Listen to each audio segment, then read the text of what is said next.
Hello.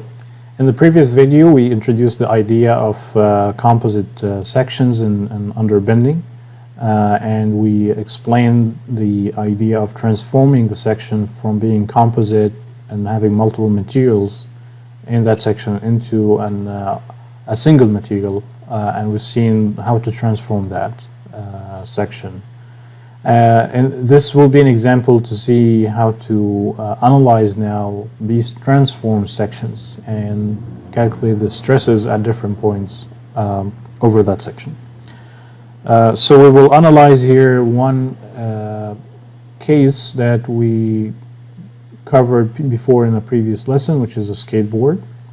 And we have analyzed the loads and figured out the moment, internal moment here of 463.8 pound-inch. And we calculated the maximum stresses at the top and the bottom of the section, which was the value shown 1236.8. So that was in a previous video. We did this exercise. Now we will revisit that.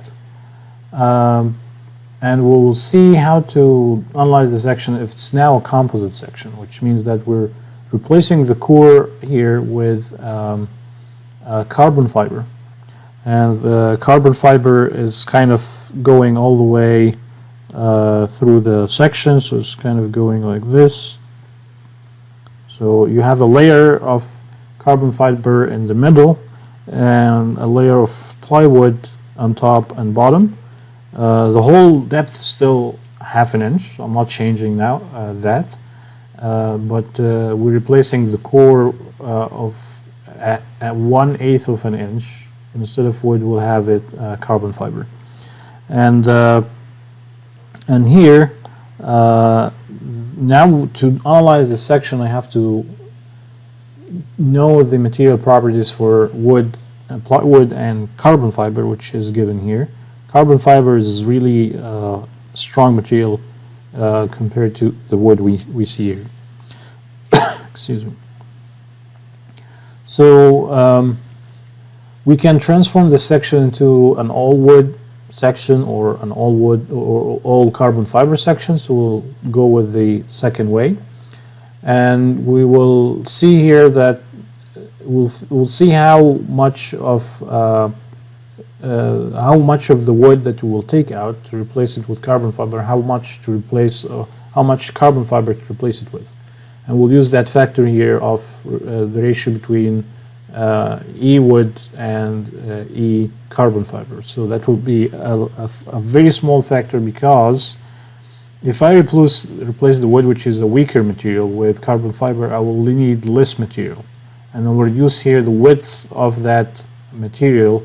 Of the wood that was 9-inch, I just need now 0.47 inches.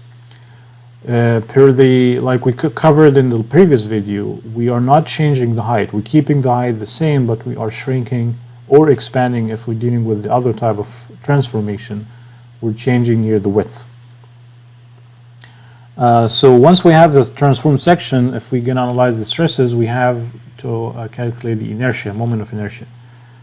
So we have here one section. Kind of, you can look at it as 3 parts. 2 of them are symmetrical around the centroid of the section, the top and the bottom blocks. The middle block is its centroid is where the centroid of the whole section. So it's, if you apply the parallel axis theorem, there is no transition of the area. So it's just basically the moment of inertia around the horizontal axis, which is here the height of the section, or the height of this block is 1/8 of an inch to the power, that now is to the power 3. The top and bottom blocks, this is why I'm multiplying by 2. The calculation between the big parentheses applies to both of them. So the width is 0.47, 3/16 of an inch is the height of it, that's to the power 3, that's now the inertia of that rectangular shape.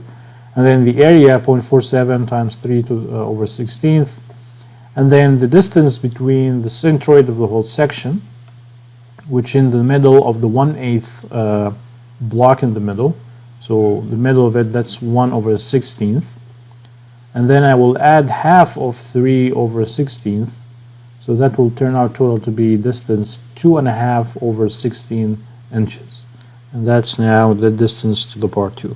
So I'll end up with IZ as the shown value here. So once I have I have the moment, I can now calculate sigma max at the top and bottom points, which is half of the total height, so it's quarter-inch distance from the centroid.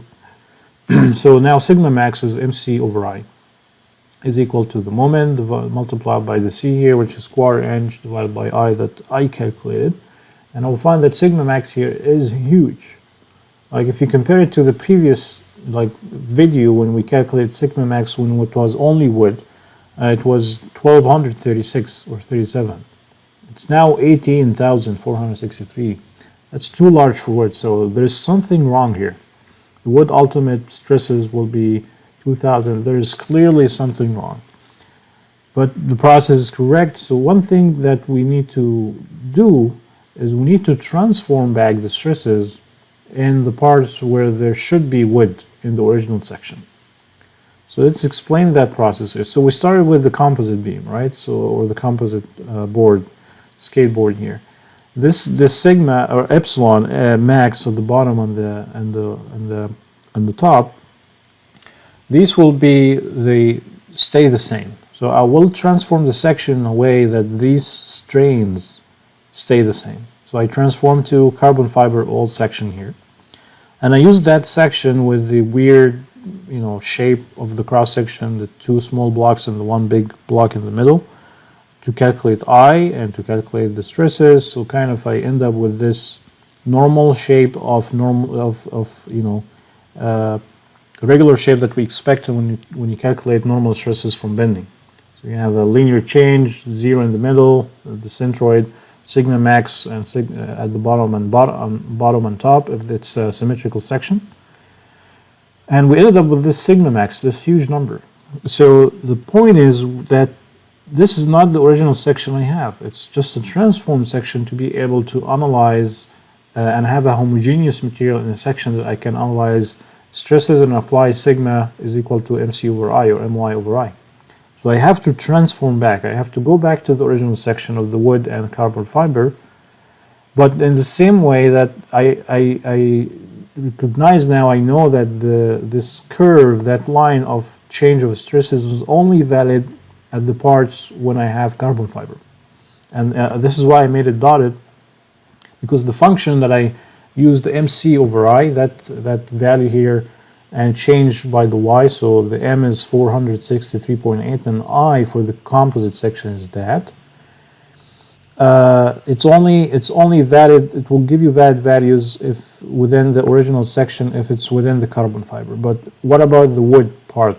So you have now to transform stresses, because when you transform back the section to the original composite, the area where sigma max is calculated, it was small, and then transferred back it will be big. So the stresses will be distributed over a larger area now. So that value of sigma max CF, which is sigma max of the carbon fiber, the outmost farthest point within the carbon fiber part of the section, once I step into the wood, I will drop by the factor of transformation that I have. And that now is a complete loop. That's a complete solution. I cannot, once I calculate sigma max based on the transform section, I cannot just stop here. I have to transform back for the stresses within the wood. I cannot apply that and say, yes, the stresses in the wood are 18,463 psi. So what are now the stresses in the wood, the maximum stress in the wood? It's equal to sigma max W, which is equal to the transformation factor, that the exact one that I used to transform the geometry of the section. I will use it to transform back the stresses of the imaginary steel that I put, to transform it back to the stresses in the actual wood. So sigma max wood is equal to N sigma max, and sigma max here is for the transformed section. So if I do that, now it makes sense. Like when I had the wood by itself, it's a weak material. In the previous video, we ended up with 1236.8 psi. But when I when I have this reinforcement in the form of carbon fiber in the middle of the section, carbon fiber now takes more responsibility of carrying the load, and this leaves less stress applied on the wood. So now that makes sense. But what about the maximum stress in the carbon fiber? I don't want to also kind of move overloaded and with a more burden than it can take. So I need to calculate here sigma max at the carbon fiber. So it's still dealing with the transformed section of this inertia, but now the y coordinate is half of the 1/8, which is 1/16. So I end up with this stress here, large, but carbon fiber will be able to take it with no issues. And the key here, you do not do that transformation back, because the transformed section is carbon fiber. I'm now calculating stresses at a point where it originally in the original section had carbon fiber, so I will keep it the same. So when you calculate stresses in the transformed section, be aware of what point you're calculating the stress for. Is it a point where it's the same material between the transformed section and the original section? So that value of stress you calculate, keep it the same. But like we've seen in the sigma max, it's a point where it was originally wood and you replace it with a steel. So I will have to transform it back from being a stress on a steel, transformed steel, into a stress, or carbon fiber in this case, to be a stress on the wood, which will return back to its larger area in the section. So that's the end of this exercise. Again, the key here is to complete the loop. Complete the loop of transformation. Transform to a weird section from the original section. Calculate stresses, and then you have to transform back the stresses if needed. All right. Thanks for watching, and I will see you in other videos. Take care.